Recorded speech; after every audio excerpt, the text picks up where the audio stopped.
HS scooty distribution 2026 অৰ্থাৎ doctor Banikanta Kakati merit award 2026।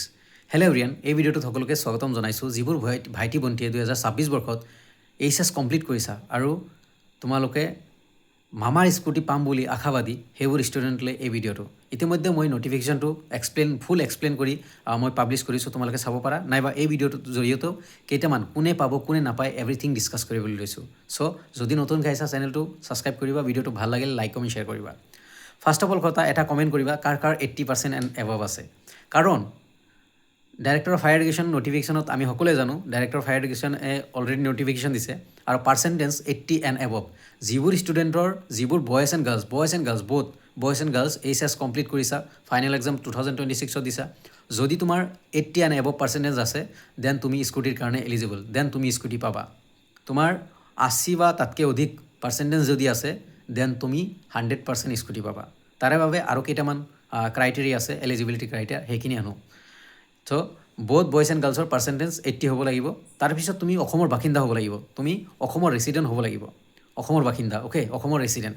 তুমি কিছুমান ষ্টুডেণ্টে বাহিৰত পঢ়িব যাব, আউট অফ ষ্টেট, সিহঁতেও স্কুটি পাব, জাষ্ট ভেলিড PRC লাগিব। কিছুমান ষ্টুডেণ্টে যিবোৰ ষ্টুডেণ্টে বাহিৰত আউট অফ অসম মানে অসমৰ বাহিৰত পঢ়িব যাব, ডিগ্ৰী কৰিব যাব, সিহঁতেও স্কুটি পাব, জাষ্ট ভেলিড PRC লাগিব। যিবোৰ ষ্টুডেণ্টে কোচিং কৰি আছে, ড্ৰপ লৈছে, ৰিএপিয়াৰ বেটাৰমেণ্ট, এইবোৰ ষ্টুডেণ্টে স্কুটি নাপায়।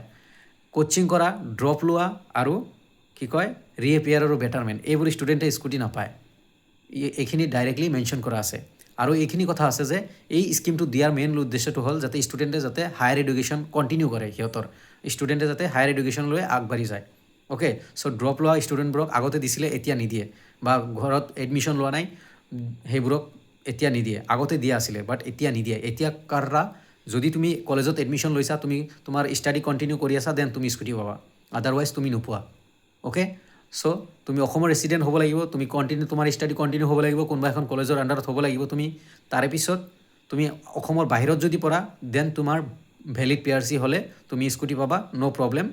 তাৰে পিছত ৰিএপিয়াৰ আৰু বেটাৰমেণ্ট ষ্টুডেণ্টে স্কুটি নাপায়। আৰু ইয়াৰ বাবে পাৰ্চেণ্টেজ এগেইন কৈছোঁ 80%। আগতে 60-75 আগত আছিলে, বাট এতিয়া 80%। যোৱা বছৰৰ পৰা 80 লাগু হৈছে। বথ বয়জ এণ্ড গাৰ্লছৰ পাৰ্চেণ্টেজ 80 লাগিব। অ'কে, চ' এইখিনি আছিল বেচিক ইনফৰ্মেশ্যন, এলিজিবিলিটি ক্ৰাইটেৰিয়া, যিখিনি ষ্টুডেণ্টে জনা দৰকাৰ যে কোনবোৰ ষ্টুডেণ্টে পাব, কোনবোৰ ষ্টুডেণ্টে নাপায়। অ'কে, আৰু তোমালোকৰ ডাইৰেক্টৰ অফ হায়াৰ এডুকেশ্যনে ইয়াৰ মেৰিট লিষ্ট কেতিয়া দিব? মেৰিট লিষ্ট দিব আফটাৰ আৰু কিছুমান দিন পিছতে ডাইৰেক্টৰ অফ হায়াৰ এডুকেশ্যনে মেৰিট লিষ্ট পাব্লিছ কৰিব। সমৰ্থ পৰ্টেলৰ থ্ৰুদি বা ষ্টেট স্কুল এডুকেশ্যন বৰ্ডৰ পৰা তোমালোকৰ ডাটাখিনি ল'ব। যিবোৰ ষ্টুডেণ্টৰ 80 এণ্ড এভভ পাৰ্চেণ্টেজ আছে, সিহঁতৰ নাম, আৰু যিবোৰ ষ্টুডেণ্টে অলৰেডি এডমিশ্যন লৈছে সমৰ্থৰ পৰা, সেনেকৈ লৈ এটা মেৰিট লিষ্ট বনাব আৰু মেৰিট লিষ্ট পাব্লিছ কৰিব, অতি সোনকালে পাব্লিছ কৰি দিব। এই মাহৰ লাষ্টলৈকে নাইবা জুলাই মাহতে এই মেৰিট লিষ্ট পাব্লিছ কৰিব।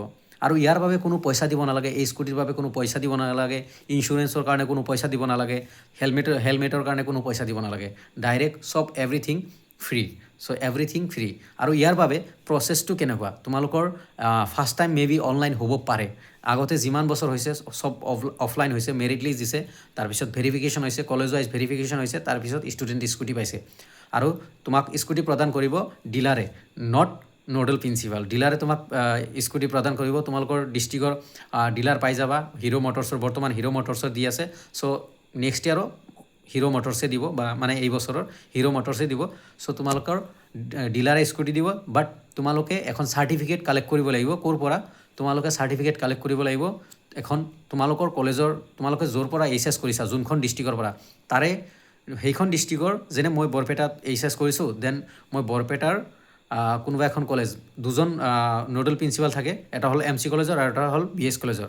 চ' মই ক'ৰবাত নহয় ক'ৰবাত ভেৰিফিকেশ্যন কৰিব লাগিব, মোৰ ভেৰিফিকেশ্যন কৰিব লাগিব, মোৰ ডকুমেণ্টছ এভৰিথিং মই ভেৰিফাই কৰিব লাগিব। তাৰপিছত সেই নোডেল প্ৰিন্সিপালে এখন চাৰ্টিফিকেট দিব, সেইখন হ'ল appreciation letter, doctor Banikanta Kakati merit award certificate.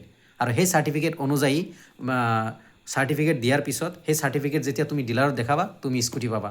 আৰু এই প্ৰচেছটো হ'বলৈ বহুত টাইম লাগিব, এই বছৰটো গোটেইখিনি লাগিব।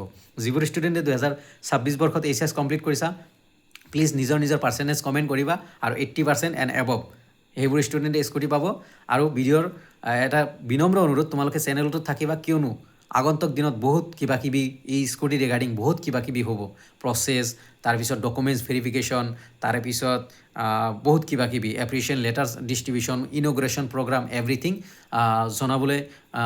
জনাবলৈ চেষ্টা কৰিম চ' সেইকাৰণে তোমালোকে ছাবস্ক্ৰাইব কৰি ৰাখিবা চ' স্কুটিৰ নটিফিকেশ্যন আহি গৈছে এগেইন কৈছোঁ নটিফিকেশ্যন আহি গৈছে তোমালোকে ৰেডি হোৱা তোমালোকৰ ডকুমেণ্টছ ৰেডি কৰা তোমালোকে স্কুটি পাবা আৰু এটা ডাউট ক্লিয়াৰ কৰি দিওঁ যিবোৰ ল'ৰা ছোৱালীয়ে নিযুত মইনা আৰু নিযুত বাবু আঁচনি পাব ডিগ্ৰীত কৰিব নিযুত মইনা বা বাবু আঁচনি যদি কৰে দেন স্কুটি নাপায় আৰু যদি স্কুটি লয় দেন নিযুত মইনা আৰু বাবু আঁচনি ল'ব নোৱাৰে এইটো অসম গভৰ্ণমেণ্টে ৰুলছ ছেট কৰিছে ধন্যবাদ ভিডিঅ'টো শ্বেয়াৰ কৰিবা লাইক কৰিবা আৰু ছাবস্ক্ৰাইব কৰি ৰাখিবা যাতে আগন্তুক দিনৰ আপডেটবোৰ পোৱা ধন্যবাদ